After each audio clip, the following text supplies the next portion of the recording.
Welcome back, and joining me for a closer look at what's played out on the market scene today is Towell from Sasfin Securities. Thank you so much for your time, Rob.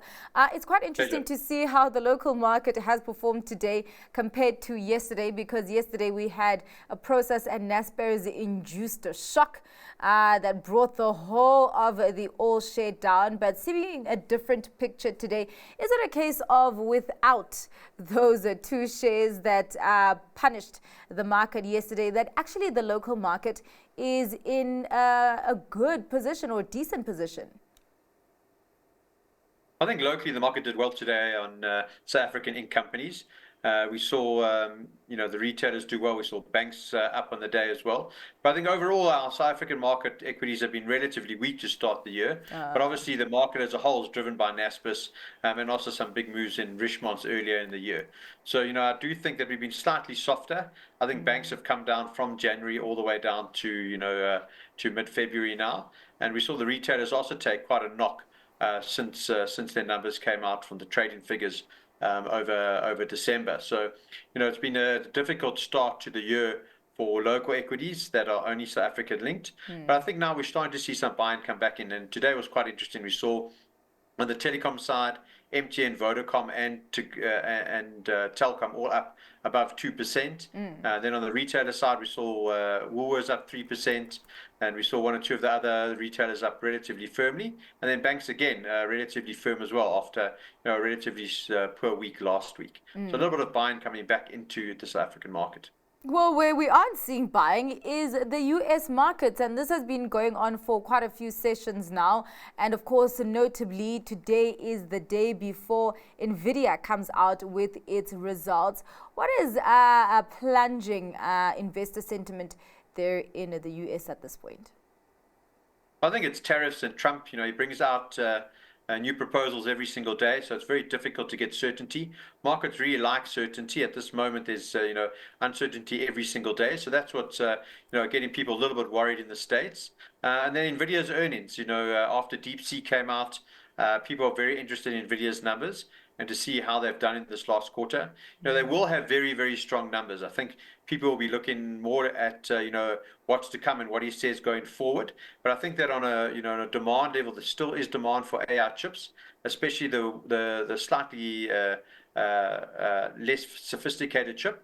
Not the Blackwell, but their second chip, and therefore you'll get quite a lot of sales there. And you're starting to see Alibaba, Tencent buying a lot of those chips. So we saw Trump again come in and say that he wants to put more controls around that.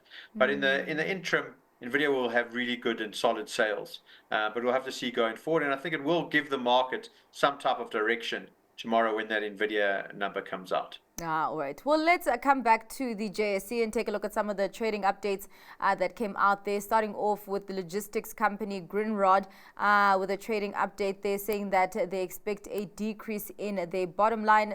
Company speaking of the impact of lower commodity prices, but seeming that the movement of chrome actually being the highlight there. Also some border disruptions, but interestingly, the share climbed over 2%.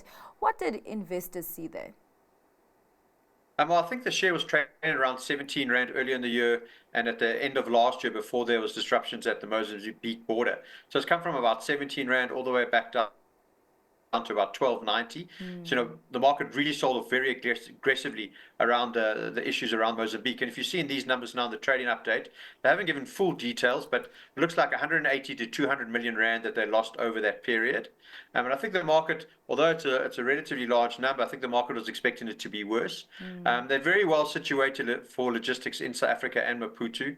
They're starting to work at Richards Bay a little bit more in the local port in Durban. They've got contracts coming up, and as the rail gets better and better, I think they're very well situated. So the share actually finished up, even though their earnings per share were going to be relatively, much lower than we were expecting before the Mozambique issues. Yeah. But I think that the share, is already re-rated down, and I think you're starting to see buying come back there. They're very well situated, and it's something that you could definitely add to your portfolio portfolio going forward. Well, on the other side of the spectrum, Curo came out with a trading update saying that they expect their recurring headline earnings per share to climb by as much as 17.5%. But that share, we saw it gave up almost 2%. Are the learner numbers really what induced nervousness here? It's a difficult one, even though they're doing private schooling, they are slightly cheaper than some of the very high-end private schools in South Africa. But South Africans are still under pressure. So I think that the amount of students is a problem, and can they keep growing those indefinitely as the South African consumer gets put under pressure? So they were a good set of numbers, but not the growth that you really wanted to see in Curro, but a very good business, and I think for the foreseeable future they'll do well. But you really need a little bit more, wage increases and a growing economy to really get that private school sector really going stronger than it is at the moment. So it will do well, but it's not going to shoot the lights out. All right. Well, what are you betting on today? Your stock pick, Rob? So I still like South African banks. They sold off from the beginning of the year quite substantially, but they're coming out with really good sets of numbers. And my stock pick in that sector is Capitec. Now, we're expecting about 23% increase in net interest income. Net interest revenue should be up about 19%, 29% return on equity. So really good set of numbers, and we think they're well situated to get the uptick from the middle class that's moving towards Capitec, as well as the bottom LSMs as well. So Capitec is my stock pick at the moment. All right. Well, thank you so much for your time and giving us more detail on what has moved investors' money today. That was Robert Towell from Sasfin Securities.